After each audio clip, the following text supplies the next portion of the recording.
السلام عليكم ورحمة الله تعالى وبركاته. في هذا الفيديو الجديد اللي غادي نهضروا فيه على لائحة المنتخب الوطني المغربي، وغنتكلموا على فوز الرجاء الرياضي وعلاقته بالأداء العام وبالمدرب زين باور. نبداو باللائحة ديال وليد الركراكي اللي اعلن عليها اليوم. لائحة مكونة من 27 لاعب، لائحة ما عرفتش مفاجآت. بطبيعة الحال انا بالنسبة لي نفس الاسماء اللي كانت مع وليد الركراكي قبل هي نفسها اللي كاينه في اللائحة، وتي تبين بان وليد الركراكي مقتنع تماما في الماتشات السابقه، في الماتشات المقابلات الوديه، في تصفيات كاس العالم.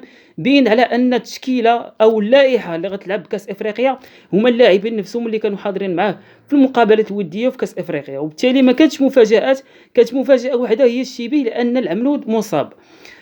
بالنسبه ليا الكل كيتحدث على رحيمي والكل كيتحدث على باطنه وحريمات، وهذا الغياب ديال الثلاثي هذا باعتبارهم انهم كيقدموا مستويات جيده مع الفرق ديالهم، ولكن يتم التهميش ديالهم.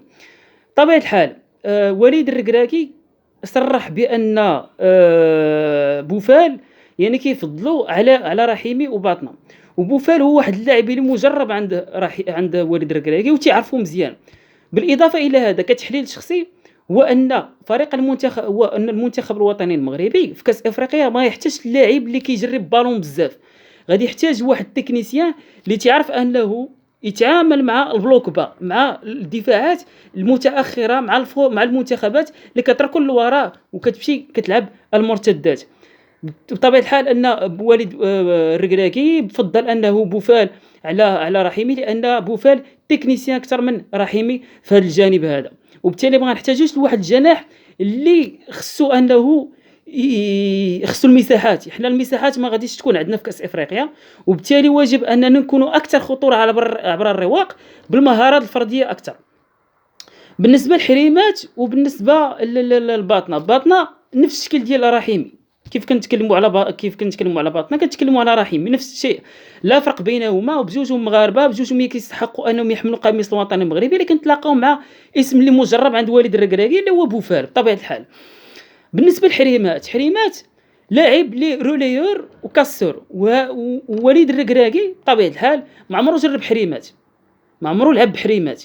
لعب بريتشاردسون، لعب لاعب ريتشاردسون دخلوا في المقابلات الوديه، واعتمد عليه، يعتمد على الاسم ديالو، وبالتالي حريمات ما كانش، رغم انه عنده اداء مع الفريق ديالو الجيش الملكي اللي هو اداء جيد وثابت، لكن والد الركراكي بالنسبه لي هو غير مجرب داخل التشكيله ديال المنتخب الوطني المغربي، وبالتالي قرر انه يستبعدو ويشرك ريتشاردسون. الا كنا كنهضروا على حريمات خصنا نهضروا على حريمات في الماتشات السابقه. واش كان حريمات في الماتشات السابقه؟ ما كانش، وبالتالي هنا اللائحه ديال الوليد الركراكي كانت واضحه قبل الاعلان عليها كانت واضحه انه ما غيغيرش الاسماء كثيره، وانا تكلمت هذا الشيء في الصفحه الرسميه في تكتيك الكره، ان وليد الركراكي غيبقى على نفس الاسماء. الا كانت المفاجاه غتكون اسم او اسمين، والاسم كان الشيبي، وانا بطبيعه الحال بالنسبه لي الشيبي كان اختيار جيد، لانه تعتبر كاحسن لاعب في بيراميدز في مصر على مستوى الظهير الايمن. بالنسبه لي انا وليد الركراكي لائحه جيده جدا. عندنا في الريغ في الاجنحه عدلي، زياش، بوفال، الصابري اللي تقدم مقابلات كبيره مع بي اس في اندهوفن في الشامبيونز ليغ. زياش بطبيعه الحال المكان ديالو في المنتخب الوطني ثابت، ما غنهضروش عليه. عدلي من احسن الاجنحه اللي ربحناهم حنايا بتمثيل المنتخب الوطني المغربي. زلزولي لاعب اللي كان حاضر مع المنتخب سابقا واللي بين انه عنده ما يقول، ولكن كلاعب رسمي لا. زلزولي كلاعب رسمي لا، انا بالنسبه لي تنفضل الصباري على الزلزولي. المهم على مستوى الدفاع بان انه كاين عندنا عبد الحميد، اسم جيد. عبد الحميد اسم جيد. شادي رياض فرحت بزاف اننا لقيت الاسم ديال شادي رياض، لانه تيقدم مقابلات كبيره رفقه بيتيز، وفريق البارسا انه غادي يرجع، انه غيشري الكونطرا ديالو من جديد في الصيف، لانه الاداء اللي بان مع بيتيز بين على انه عنده واحد النضج دفاعي اللي غيحتاجوه الناس ديال البارسا في البارسا، وبالتالي الفريق الكتالوني هنايا غادي يعاودوا يشريوه بمبلغ ديال 7 مليون اورو، واخا انهم باعوا الفريق بيتيز، ولكن في الكونطرا عنده انه عند الحق البارسا تعاود تشريه بواحد الثمن قليل. هنا اللائحه ديال الوليد مزيان، كلشي مزيان. اللي بغى يهضر راه غير تيشوش على المنتخب. خصنا نثيقوا في هذه المجموعه، خصنا نثيقوا في هذه اللائحه اللي لائحه جيده جدا. اللائحه كانت فيها احسن الاسماء.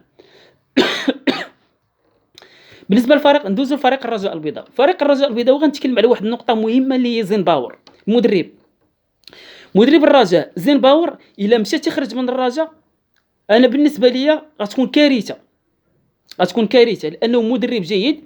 باش كنعرفوا المدرب جيد؟ بالتنظيم التكتيكي.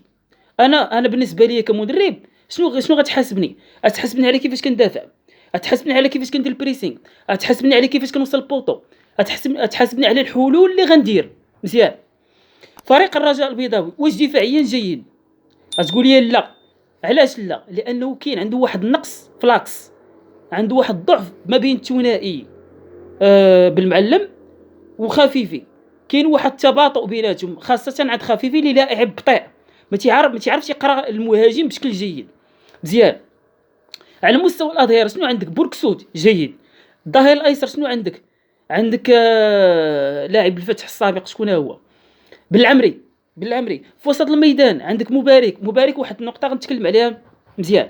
مبارك لاعب جيد على مستوى البناء، لاعب اللي غتحتاجه مزيان على مستوى البناء، لكن على مستوى الافتكاك واسترجاع الكره في الدفاع لاعب سيء جدا.